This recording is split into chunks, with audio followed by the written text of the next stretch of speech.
Magandang araw muli mga kaibigan. Ngayon ay tingnan naman natin yung Senate Station ng Metro Manila Subway Project. No? So, Senate Station ay bahagi ng CP-108 kung saan ay bahagi rin nito ang yung nakaraan nating pinag-usapan, diniscuss, yung Loton Station. No? Silang dalawa. So, nagkaroon na nito ng pre-bidding conference last June. And then, it attracted a lot of bidders, potential bidders, no, mga companies, not only in the Philippines but also in Japan and other countries. No?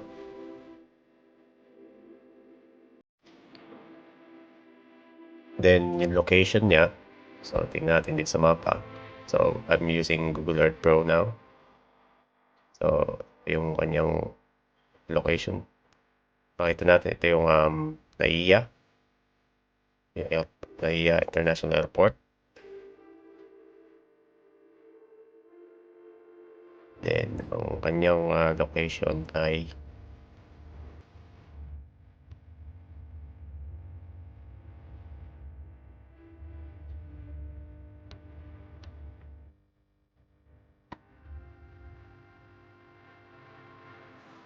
dito. Malapit dun sa nagawang bagong Senate building,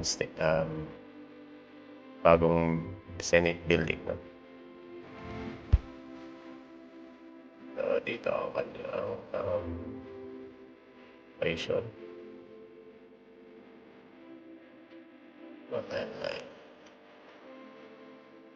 Ito. Up here. So, yung kanyang area, mahaba. Siya ang pinakamahabang station sa MMSP. Mostly ang kanyang station box ay ilalagay sa ilalim ng kalsada dito. Then tatawid din sa Chino Roses Avenue. Yan yung pinaka-location niya. And as another info, dito rin malapit tatayo yung station ng NSCR Nichols, or rename na rin sa Senate Station ng NSCR. So mapapansin niyo may connection, magkakaroon ng connection yung dalawa. Yung subway and then yung Nichols Station. Then less than 500 meters sila dito sa bagong Senate building.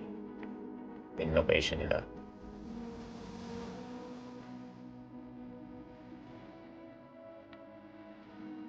So, tingnan natin yung kanyang area.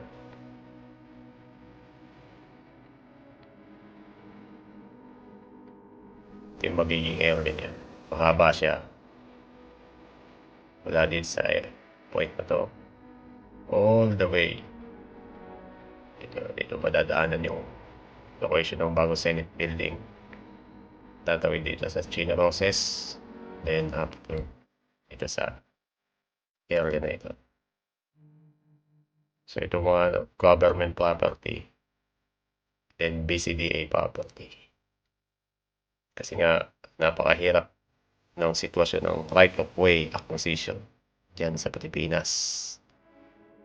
So, napakahaba ng kanyang station. Tingnan natin yung kanyang area niya. Yung pinaka-work, yung yard niya. So, ito yung kanyang outline during construction. So, itong pink, ito yung pinaka construction yard. And then, itong pula, ito yung pinaka station box. So, napakahaba niya. Ang total length niya ay nasa more than 1 kilometer ang length niya. Napakahaba niya. Malalaman natin mamaya bakit siya mahaba, ano. Then, itong blue, itong violet ay ito ay mga ancillary structures na nasa loob ng construction yard. Dito yung mga entrances, tsaka emergency exits, then pati yung ventilation, at tsaka yung mga equipment na gagamitin ng station, no? And then, ito namang green, ito yung pedestrian and then yung road. I-realign, pansamantalang i-realign tong road during the construction. Dito sa Chino Roses Avenue, i-realign nila yan. May diversion na gagawin dyan, pansamantala. Then pati dito sa lugar na ito. Kasi nga, during construction, kukain nila itong kalsada na ito.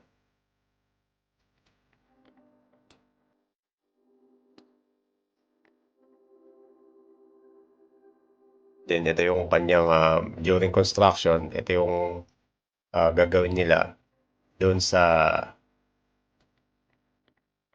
habang nag-excavate sila nung station box.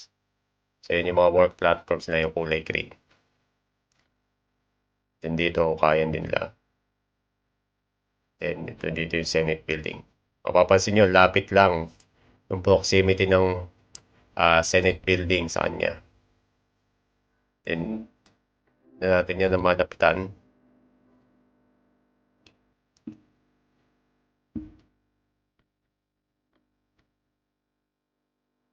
Itong green, ito yung part ng station box. Then, ayan lang yung kanyang pagitan mula dun sa basement ng Senate building. Magkakaroon dito, may proposed area na may access sila internally, no, sa loob ng Senate. Dun sa basement level niya, meron siyang access sa subway.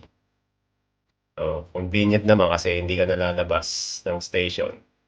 Either sa concourse area, meron siyang connection, magkakaroon ng connection sa Senate building. Although dito sa area na to, may mga ginamit dito ng soil nails, ang tawagin, no? Yung mga soil nails na yon yung mga ito yan kung makikita nyo, may mga ginamit na ganyan para may stabilize yung ground habang nag-excavate sila nung underground level o basement level nung Senate station. May mga ganyan. Ngayon, pag tinignan natin yung kanyang sa plan ng subway, ito yung subway, may mukhang matatamaan niya yung mga soil nails na yun. Pero yung mga gagawin doon ay tatanggalin yung mga soil nails. Either ikakat nila para hindi maging sagabal sa pagko-construct nila. So yun ito yung proximity. Ito yung Senate building. Then ayon dito sa plan na to, may 3 levels siya ng basement. And then magkaroon siya ng access dito sa area na to. Maaaring dito magkaroon siya ng access doon sa mismong concourse area ng subway. Ganyan. Ang halos nasa 5 meters.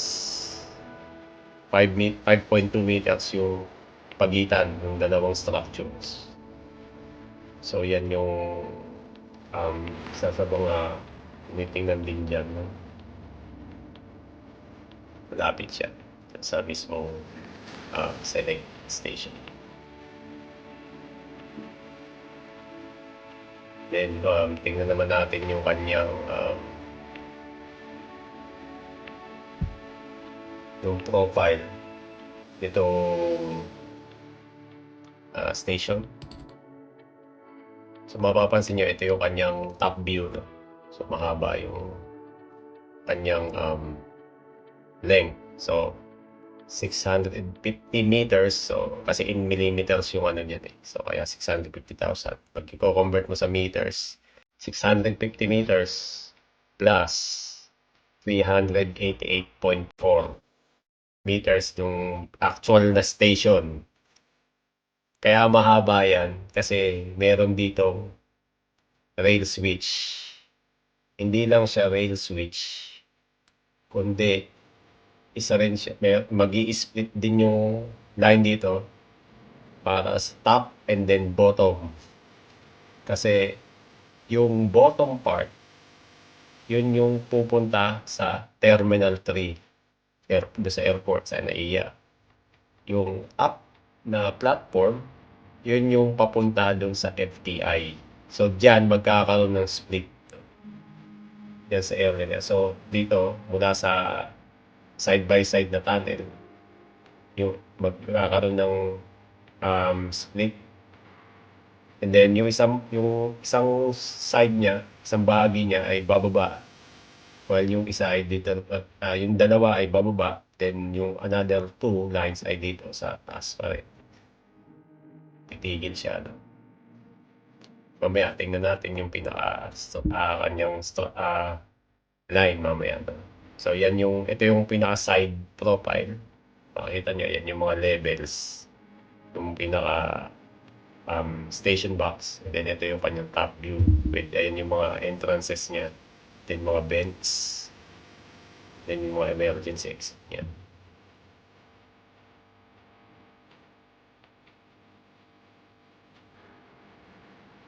Tingnan natin sa mapa. Ito yung kanyang dati ang panatawag sa kanya Lawton West pero nirename siya as Senate Station. Dito mag-i-split yung kanyang line. So, yan. Dito sa mas malaking mapa. Yung isa papunta sa airport. Isa naman papunta dito sa FTI. Then pabikutan. No? And then dito kung magkakaroon ng extension yung airport line, Terminal 1 and Terminal 2, and then dun sa Asia World, sa PITX. Although yun ay hindi pa siya kaagad na gagawin. No?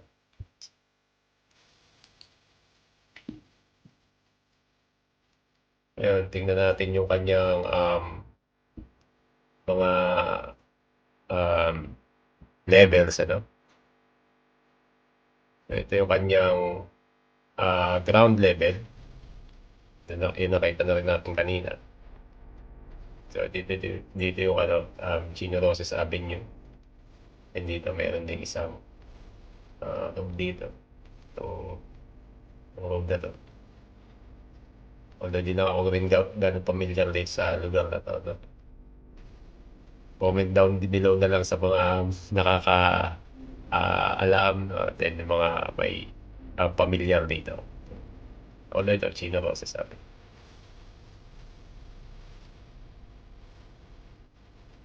So, yan yung ground level niya.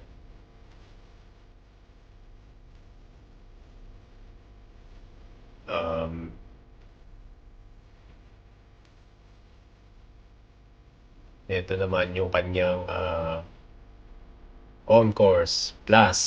Kasi nga sa haba niya, nasa same level na rin yung mga equipment room. No? Yung kalahati, ito yung kalahati plus ito. Nandito na rin, ito yung concourse area mismo. So mula dito sa entrance, mula sa mga entrance, ito, emergency exit to. Dito may entrance area dito. Dito entrance area. Mula sa mga entrance dyan, mapupunta yung mga tao, mga passengers. Yan sila bibili ng ticket, then yan sila magkakaroon ng security check. Then, yan nga sa mahaba siya, yung kalahati ng station ay para sa mga equipment. Nandun yung sa ventilation, nandiyan sa electrical, Nandyan sa mga plumbing, nandyan yun sa mga sa water supply, sa lahat ng equipment na kailangan sa operation ng station. So, titingnan natin. Zoom out natin. Although dito sa picture na to, hindi pa isinama yung medyo may kadugtong pa to.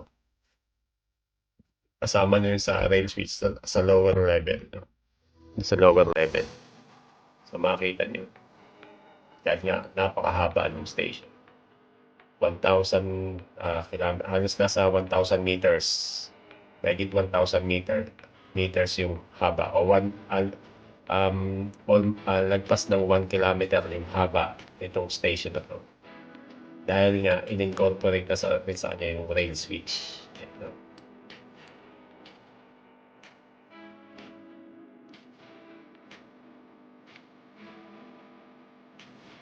Ito yung kanyang platform. Yung unang platform.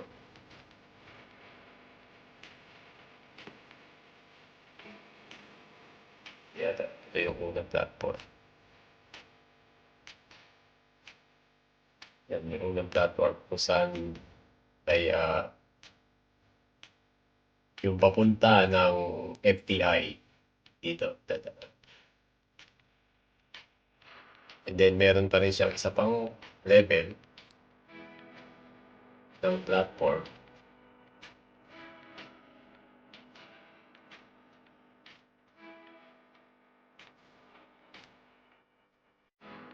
Ito naman yung papunta ng Terminal 3 station.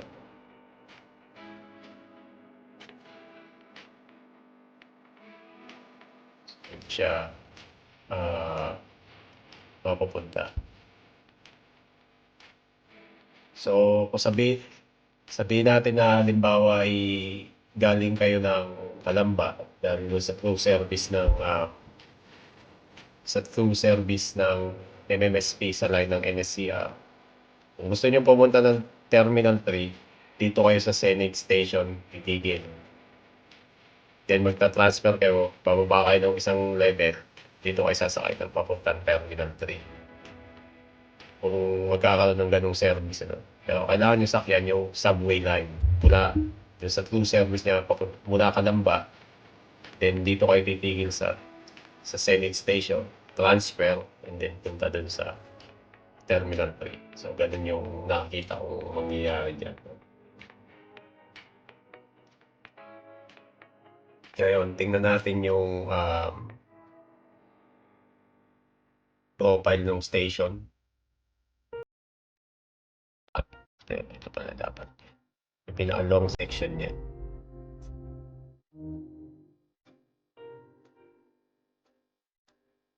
So, haba, no? Hindi pa yan yung buong hindi pa kasama dyan yung pagnakunahan ng switch area na kung saan mag-switch sila. So, ito yung pinaka-station talaga. Yung kung nasan yung platform. Then yung kalahati niya, nandito yung mga equipment. So, kaya kahit dalawang level yung platform niya, 3 levels pa rin kasi yung kalahati. Kaya dapat itong equipment area nandito rin sa area na to. Dahil nga sa haba niya, dito na siya sa taas ng switch area nilagay. Kasi napakahaba niya. So, yan, kung mapapansin nyo, diretso na sa platform yung mga hagdanan, yung mga escalator. Kasi nga, wala na, di naman nila ma-access yung equipment area. And yung dalawang platform levels, ito yung concourse. Ito yung elevator. As usual, meron pa rin siyang drainage pit o yung sump pit saan makapunta yung mga kung may mga water ingress. No? And then, nandyan pa rin yung mga emergency exits. Then, nandyan pa rin yung mga equipment. Pero kung titingnan natin yung buong profile ng kanyang station box,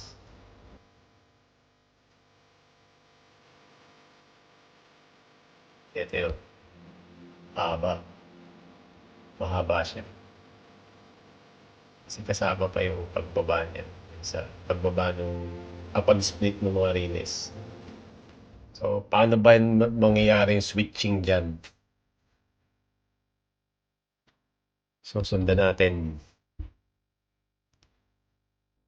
Itong picture na to, images, picture. Dalawang ano siya eh. So, ito yung level, yung third level. Ito yung pinaka-lower na platform level. O kung saan yung line na papunta sa Terminal 3. Ito namang upper platform level. Ito yung papunta dun sa FTI. Ito. Lahat sila pagpasok nila ng station mula lang sa dalawang tunnel. Then inside this area, dito na sila mag-split kung sa taas, sa baba, ang kanilang tatahakin. So, sundan natin yan. Ready na ba kayo? Sundan natin yung line.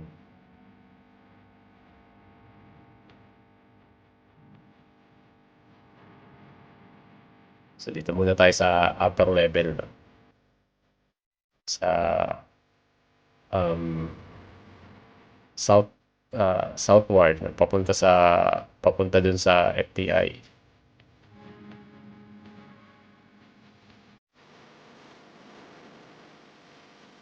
Mula dito sa tunnel,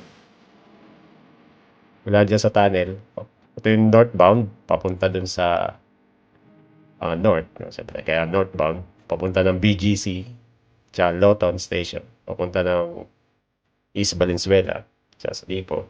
Ito naman, southbound, no? Yung truck, papunta ng south, papunta FTI, Bikutan. No?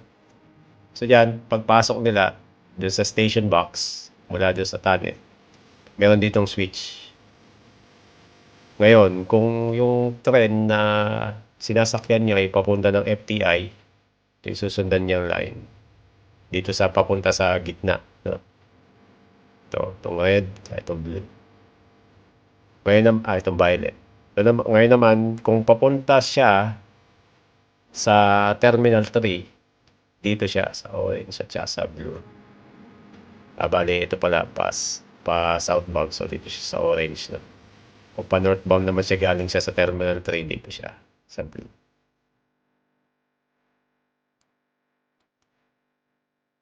Ngayon, yung mga pababa ng Terminal 3, itong blue at saka orange, yung galing Terminal 3 at papunta ng Terminal 3, dito sila sa side. Gradually, bababa yung kanyang rail, no? Pa downward yung slope. Kung makikita ninyo dito sa kanina nating naging um, illustration.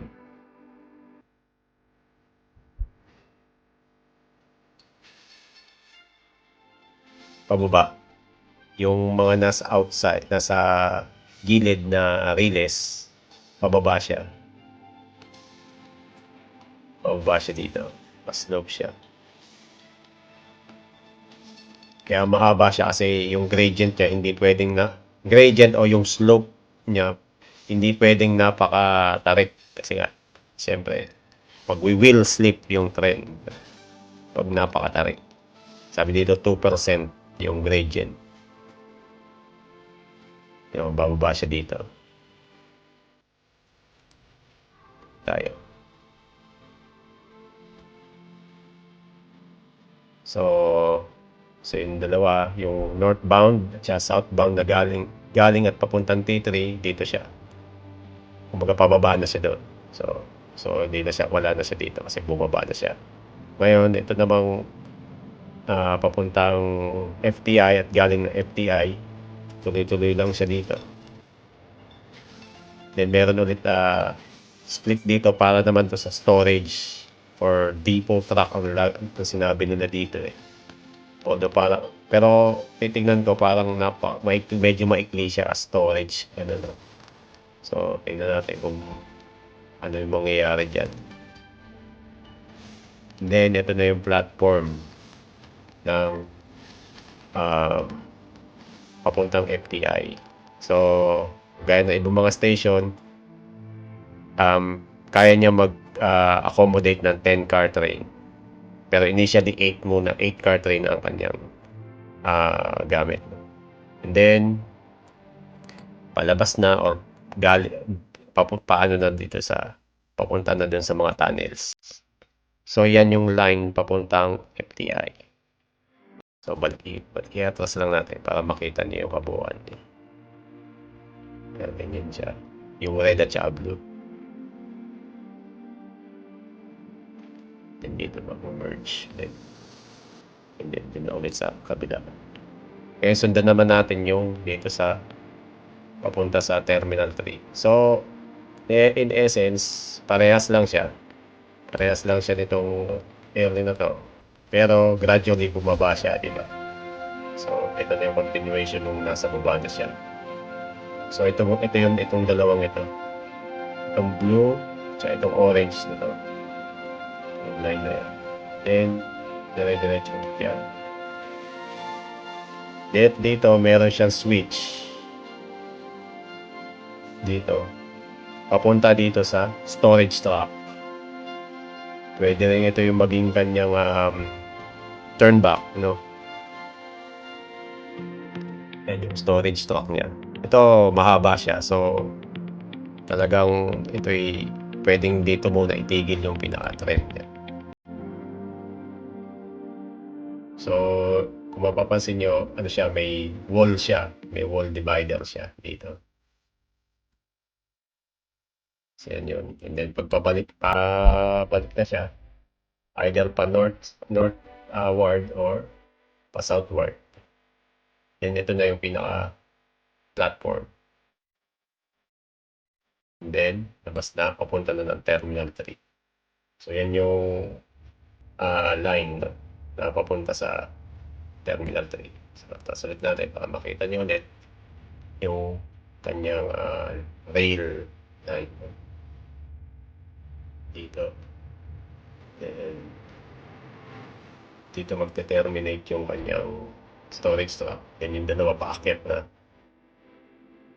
dun sa dun sa second level. Yan siya.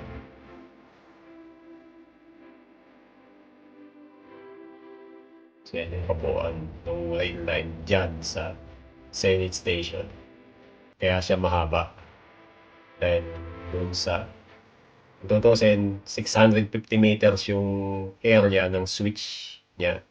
At saka kung saan bababa at tataas yung mga relays. Yung pinaka-station niya ay nasa 388 meters lang.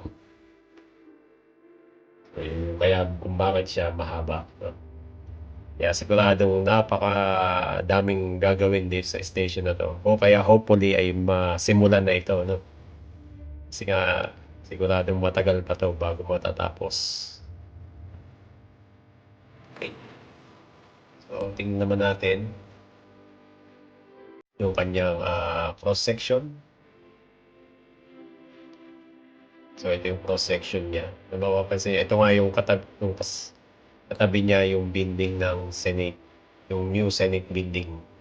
Specifically, yung kanyang underground, yung basement niya. Yun yung malapit sa kanya. So, ito yung pinaka-forma niya dito sa ano na to, sa area na to. So, itong baba, papunta sa Terminal 3. Itong taas, ito papunta sa FTI. Papunta at galing sa FTI. Then, ito yung concourse. Ito pang isang view. Dito, kung mapapansin nyo, dami, no? Ang daming trend. Pero ito lang, illustration lang to. Kasi dito, sa area na to, nag-split yung kanyang rail lines. Then dito naman, nandito yung rail line. And then ito yung papunta sa Terminal 3. Ito naman yung storage truck dun sa third level. No? Then ito yung equipment area. kung saan the same level din yung kanyang concourse, no?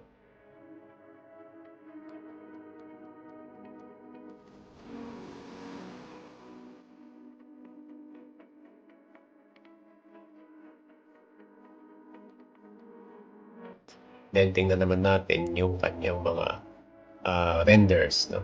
Yung kanyang 3D renders. Ito yung kanyang concourse. Halos naman, depende, no? Kung ito talaga yung susundin nilang color scheme dun sa loob ng station, no? Halos parehas din siya ng ibang mga station. Ito pa isang view ng concourse kasama mga AFC gates. Ito yung more ticket vending machine. Then, ito yung kanyang mga entrances. Sa entrance 1 niya, makikita nyo sa malayo, ayun yung Senate building pag nabuo na.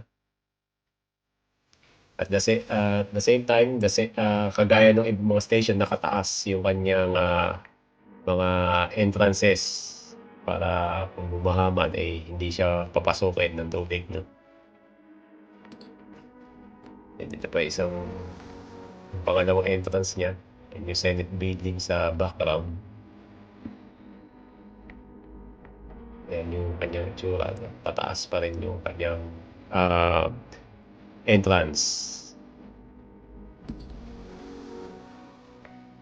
Then ito yung kanyang platform area, which is side by side yung mga PSD, so yung platforms gates niya, no? Side by side pa rin. So hopefully ay nabigyan ko kayo ulit ng idea tungkol dito sa Senate Station, no? So isa na lang natitirang station para sa phase 1 na hindi pa natin na-discuss. So yung sa Terminal 3 station, hindi pa natin na-discuss, no? Yung FTI station naman, na-discuss ko na rin yan kung hindi ako nagkamali. Nung nag-discuss ako tungkol sa FTI station ng nung pinakita ko yung FTI station ng NSCR. Although pwede rin, no? Tingnan ko, ma-discuss ko rin yun dun sa FTI. Kasi shared siya between NSCR at FTI, ng MMSPA. Ito. So, hopefully ay kahit paano nagkaroon kayo ng idea kung ano yung magiging tsura nung Senate Station, kung ano yung magiging procedure o rail lines din, kung ano yung rail lines na nakapalob sa kanya, kung paano yung nag-divide yung kanyang paano nag-split yung kanyang mga rail lines, no? At hopefully ay patuloy niyo subaybayan yung mga susunod ko pang mga discussion tungkol sa rail projects dito dyan sa Pilipinas. Okay, maraming salamat po.